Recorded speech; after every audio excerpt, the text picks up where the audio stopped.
Islamic State Khorasan प्रांत यानी ISKP के बलूचिस्तान कोऑर्डिनेटर मीर शफीक मेंगल को लश्कर ए तैयबा के सीनियर कमांडर राणा मोहम्मद अशफाक के साथ देखा गया तो कई तरह के सवाल भी उठे।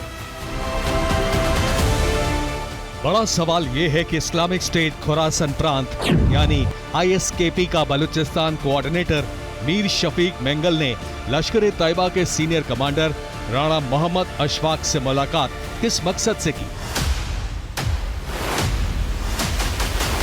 इसके पीछे पाकिस्तान की आखिर क्या चाल है, इसका विश्लेषण आगे करेंगे, लेकिन उससे पहले आपको बताते हैं कि कौन है ये मीर शफीक मेंगल और राणा अशफाक।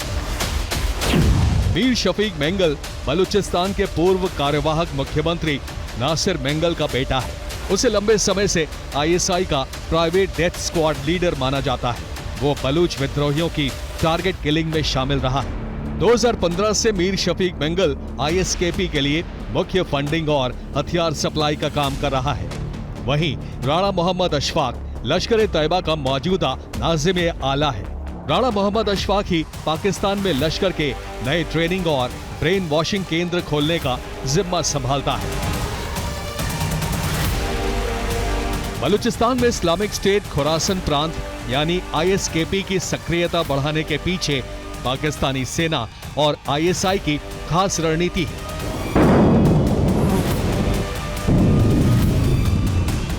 दरअसल पिछले कुछ दिनों से बलूचिस्तान में पाकिस्तानी सेना को मुंह की खानी पड़ी है और पाकिस्तान सरकार को जिस तरह से बलूच विद्रोही चुनौती दे रहे हैं, ऐसे में पाकिस्तानी सेना ने बलूचिस्तान में आतंकियों का नया गठबंधन तैयार करने की प्लानिंग की।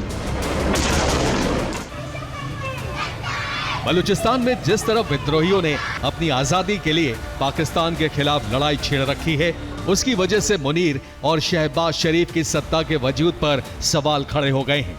इसीलिए आईएसआई ने बलूचिस्तान में आईएसकेपी के 2 ठिकाने तैयार किए हैं। सूत्रों के मुताबिक आईएसआई की मदद से आईएसकेपी ने मस्तंगौर और खुजदार जिलों में 2 बड़े ऑपरेशनल बेस बनाए हैं। मीर मेंगल इन कैंपों का इंचार्ज है।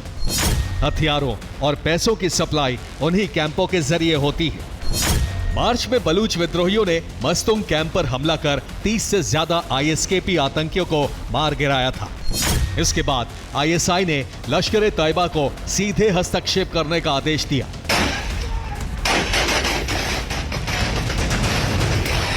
बलूचिस्तान में लश्कर ए तैयबा और आईएसकेपी के गठबंधन के साथ आईएसआई की नई साजिश का सूत्रपात जून में ही हो गया था, जब लश्कर कमांडर राणा अशफाक खुद बलूचिस्तान पहुंचा और वहां एक सभा की, जिसमें बलूच विद्रोहियों के खिलाफ जिहाद छेड़ने का ऐलान किया गया।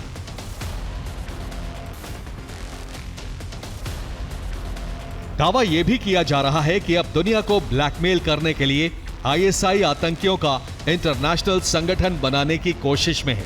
इस संगठन लश्कर ए तैयबा की बलूचिस्तान में मौजूदगी नई बात नहीं है। लश्कर ए तैयबा का मरकज तकवा क्वेटा में सालों से चल रहा है।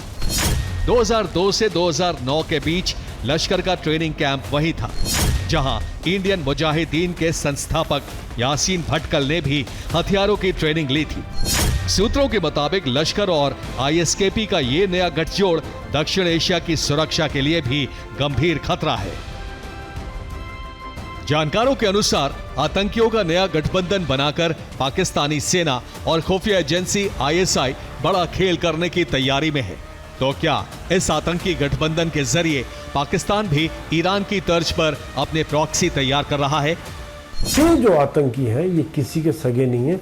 इससे पहले भी अमेरिका को बहुत बाद में समझ में आया था, यूरोप को भी बहुत बाद में समझ आया था, जब वहाँ पर हमले हुए थे, जब 9/11 का हमला हुआ था और यूरोप के ऊपर कई जगह हमले हुए थे। अभी भी हालात बदली नहीं है। अभी भी अगर पाकिस्तान आतंकियों को बढ़ाता है, ट्रेनिंग देता है, उनको मोटिवेट करता है, कैंप चलाता है और पैसे किससे लेता है? पैसे हुए अमेरिका और यूरोप से लेता है। तो आज इसका इस्तेमाल कल उन्हीं के खिलाफ होगा, ये बात निश्चित है। सूत्रों के अनुसार पाकिस्तान की आईएसआई अब इन आतंकी संगठनों का इस्तेमाल न केवल बलूच विद्रोहियों और अफगानिस्तान के भीतर तालिबान विरोधी गुटों के खिलाफ कर रही है, बल्कि जम्मू कश्मीर में आतंकवाद को दोबारा जिंदा करने की तैयारी भी की जा रही है। खुफिया सूत्रों के मुताबिक ISKP की प्रोपेगेंडा मैगजीन यलगार की हालिया अंकों में कश्मीर में ऑपरेशन बढ़ाने की बात कही गई है।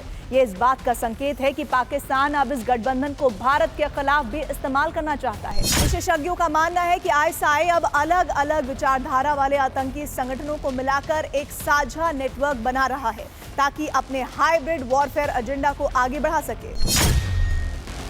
पाकिस्तान के नए टेरर अलायंस का टारगेट बलूच, अफगान और जम्मू कश्मीर तीनों है, लेकिन बलूचिस्तान उसके टारगेट पर सबसे पहले है।